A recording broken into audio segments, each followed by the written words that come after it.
அஸ்ஸலாமு அலைக்கும் friends, welcome to நம்ம இல்லம். இன்றைக்கி நம்ம ரொம்ப சத்தான டேஸ்டான இந்த கருப்பு உளுந்தங்களி மாவு நம்ம வீட்டிலே அரைச்சி எப்படி இந்த கருப்பு உளுந்தங்களி செய்யலாம் அப்படிங்கிறத பார்க்கலாம். இப்போ தான் நீங்கள் நம்ம சேனலை ஃபர்ஸ்ட் டைம் பார்க்குறவங்களா இருந்தால் சப்ஸ்கிரைப் பண்ணிவிட்டு வீடியோவை கண்டினியூ பண்ணுங்கள். வாங்க வீடியோக்குள்ளே போயிடலாம். இப்போ ஃபஸ்ட்டு இந்த கருப்பு உளுந்தங்களி செய்ய மாவு எப்படி ரெடி பண்ணலாங்கிறத பார்க்கலாம். நம்ம கடைகளில் இருந்து கருப்பு உளுந்து வாங்கிட்டு வந்தோன்னா அது தூசி அழுக்காக இருக்கும். அதனால 2 தண்ணி விட்டு லைட்டாக களைஞ்சிட்டு நல்லா வெயிலில் காய வச்சு இது மாதிரி எடுத்துக்கலாம். இந்த கருப்பு உளுந்து நான் எந்த அளவில் எடுத்திருக்கேன் அப்படின்னா, இந்த உலக்கில் 3 உலக்களவு இந்த கருப்பு உளுந்தை எடுத்திருக்கேன். வெறும் கருப்பு உளுந்தை மட்டும் வச்சு நம்ம களி கிண்டணும்னா களி கட்டிகள் படும். அதனால இது கூட பச்சரிசி சேர்த்துக்கணும். இது ரேஷனில் வாங்கின பச்சரிசி தான். பச்சரிசியும் நான் 1 தண்ணி விட்டு நல்லா களைஞ்சிட்டு வெயிலில் காய வச்சு எடுத்திருக்கேன்.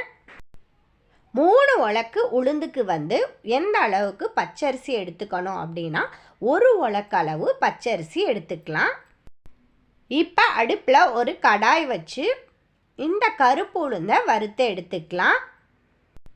இந்த கருப்பு உளுந்தை ரொம்ப வறுத்துறக்கூடாது. அடுப்பை ஹையில் வச்சு கைவிடாமல் நல்லா கிளறிக்கலாம். கருப்பு உளுந்து நல்லா சூடு வந்தோன்னே அடுப்பை சிம்மில் வச்சுக்கலாம். பாருங்கள், இந்த கருப்பு உளுந்தோட பச்சை வாசம் போய் வாசம் வர்ற வரையும் இந்த அளவுக்கு வறுத்து எடுத்துட்டேன். இப்போ அடுப்பை ஆஃப் பண்ணிடலாம். கருப்பு உளுந்தை கரெக்டான பக்குவத்தில் வறுக்கலைன்னா களி பச்சை வாசனை வர ஆரம்பிச்சிரும். வறுத்து எடுத்த கருப்பு உளுந்தை ஒரு பிளேட்டில் அப்படியே கொட்டி நல்லா கிளறி விட்டுறலாம். இந்த உளுந்து நல்லா ஆறட்டும்.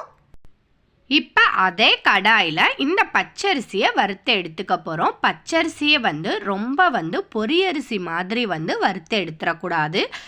கடாய் நல்லா ஹீட்டாக இருக்கும். அதனால் அடுப்பை சிம்லே வச்சு இந்த பச்சரிசியை வறுத்து எடுத்துக்கலாம். எந்த அளவுக்கு வறுக்கணுங்கிறத நான் வீடியோவில் காட்டுறேன் பாருங்கள். அரிசி பாருங்கள், இப்போ நான் எந்த அளவுக்கு வறுத்து எடுத்திருக்கேன்னு பாருங்கள். ரொம்ப பொரியரிசி மாதிரி வறுக்காமல் இந்த அளவுக்கு அரிசி வறுத்து எடுத்தாவே போதும். இப்போ நம்ம அடுப்பை ஆஃப் பண்ணிடலாம்.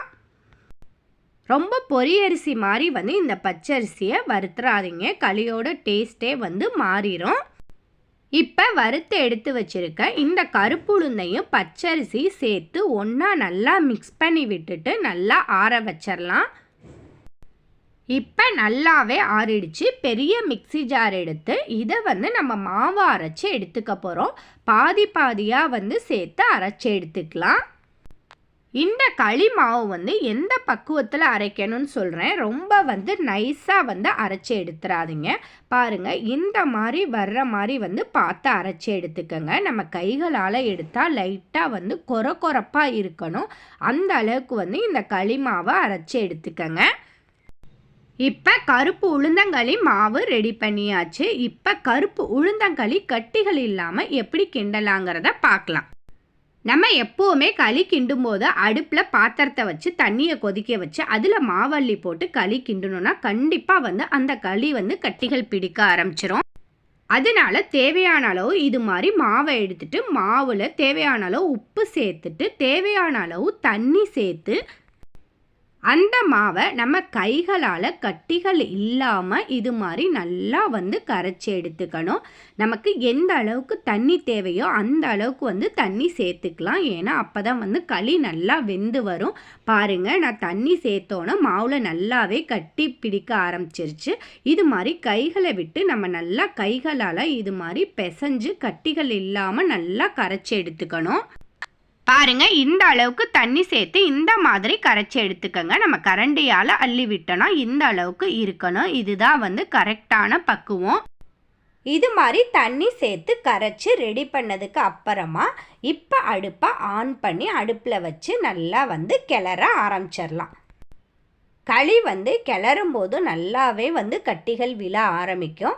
அடுப்பை கொஞ்சம் ஹையில் வச்சு கொஞ்சம் திக்னஸாக ஆன உடனே அடுப்பு தீயை கொஞ்சம் கொஞ்சமாக குறைச்சிக்கலாம். பாருங்கள், இது மாதிரி கைவிடாமல் நல்லா கிளறி கொடுத்துக்கலாம். நல்லா உங்களுக்கு கிளறும் போது கட்டிகள் வந்துச்சு அப்படின்னா நீங்கள் கரண்டியால் இது மாதிரி அந்த கட்டிகளை நல்லா உடச்சி விட்டு நல்லா வந்து கிளறிக்கலாம். பாருங்கள், தண்ணி வற்ற ஆரம்பிச்சிருச்சு. தண்ணி வற்றி மாவு நல்லா வெந்து வரணும். கட்டிகள் வர ஆரம்பிச்சுன்னா இது மாதிரி நீங்கள் அணைச்சாப்பில் நீங்கள் நல்லா கிண்டி விட்டிங்கன்னா அந்த கட்டிகள் வந்து உடைய ஆரம்பிச்சிரும். இப்போ நல்லா வந்து கிளறிக்கலாம். இப்போ தண்ணி வற்றி மாவு கொஞ்சம் அரை பக்குவத்துக்கு வெந்து வந்துருச்சு. இது மாதிரி களி அரை பக்குவத்துக்கு வெந்து வந்த உடனே இதிலே வந்து சிலர் வந்து நல்லெண்ணெய் ஊற்றி நல்லா கிளறி கொடுத்து வேக வைப்பாங்க. நம்ம கைகளால் தொட்டு பார்த்தோன்னா மாவு வந்து கையில் ஒட்டக்கூடாது. இதுதான் கரெக்டான பக்குவம். களி வந்து நல்லாவே வெந்துருச்சு. இப்போ ஒரு மூடி போட்டு ஒரு 5 நிமிஷம் வேக விட்டுறலாம். சிலர் வந்து களி வெந்துட்டு இருக்கும் போதே இனிப்பையுமே வந்து கருப்பட்டி பாவாக காய்ச்சி களியிலே சேர்த்து நல்லா கிளறுவாங்க. ஆனால் வந்து நான் இனிப்பு வந்து அப்படி சேர்க்கல, கடைசியாக தான் சேர்த்துக்குவேன். பாருங்க, களி நல்லாவே வந்து ரெடி ஆயிடுச்சு. கைகளில் தொட்டோன்னா வந்து நமக்கு ஒட்டக்கூடாது. இதுதான் வந்து கரெக்டான பக்குவம். பாருங்க, ரொம்ப ரொம்ப டேஸ்டான சத்தான கருப்பு உளுந்தங்களி ரெடி ஆயிடுச்சு. பாருங்க, ரொம்ப ரொம்ப சத்தான உளுந்தங்களி ரெடி ஆயிடுச்சு. இப்போ இதில் நமக்கு நெய்யோட டேஸ்ட் பிடிச்சா வந்து நெய் சேர்த்துக்கலாம். அப்படி இல்லைன்னா வந்து நல்லெண்ணெய் சேர்த்துக்கலாம். இனிப்புக்காக இதில் வந்து கருப்பட்டி இருந்தால் கருப்பட்டியை இடித்து வந்து நம்ம சேர்த்துக்கலாம். கருப்பட்டி இல்லைன்னா வந்து நீங்கள் நாட்டு சக்கரை சேர்த்துக்கலாம். பாருங்க, டேஸ்டான சத்தான உளுந்தங்களி ரெடி ஆயிடுச்சு. நீங்களும் இதே மாதிரி ட்ரை பண்ணி பாருங்கள். பிடிச்சிருந்தா லைக் பண்ணுங்கள், ஷேர் பண்ணுங்கள். மறந்துடாமல் நம்ம சேனலை சப்ஸ்கிரைப் பண்ணிக்கோங்க.